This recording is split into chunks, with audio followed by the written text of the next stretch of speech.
प्यारे बच्चों में जी मैं आपको एक हाथी और शेर की दोस्ती की कहानी सुनूंगी। जंगल में एक शेर था। शेर को बहुत भूख लगी थी। शेर ने हिरन को देखा। शेर ने हिरन को मारा और उसको खाने लगा। शेर के गले में हड्डी फंस गई और उसको बहुत दर्द होने लगा। शेर मदद के लिए उधर उधर जंगल में घूमने लगा। शेर को एक मोरनी नजर आए। शेर ने मोरनी से कहा कि मेरे गले में हड्डी फंस गई है, तुम उसको निकाल दो।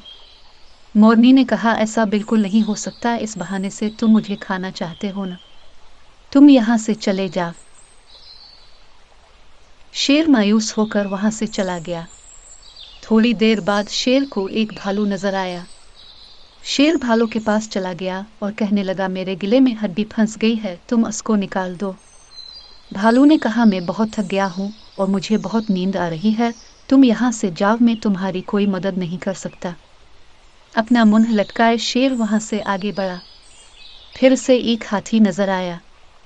हाथी एक आम के दरख्त के नीचे था और उसको बहुत भूख लग रही थी।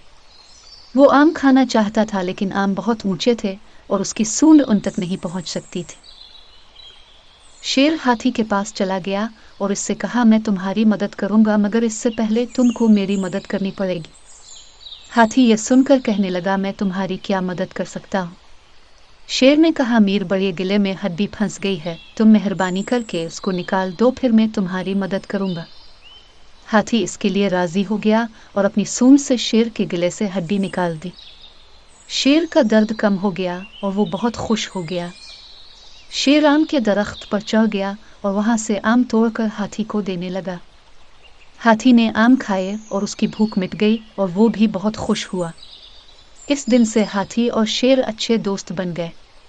देखा बच्चों, इस कहानी से हमें ये पता चलता है कि कोई भी मुसीबत हमें बोल कर नहीं आती, इसलिए हमें सबसे मिलजुल कर रहना चाहिए। उम्मीद है आपको ये कहानी पसंद आई होगी।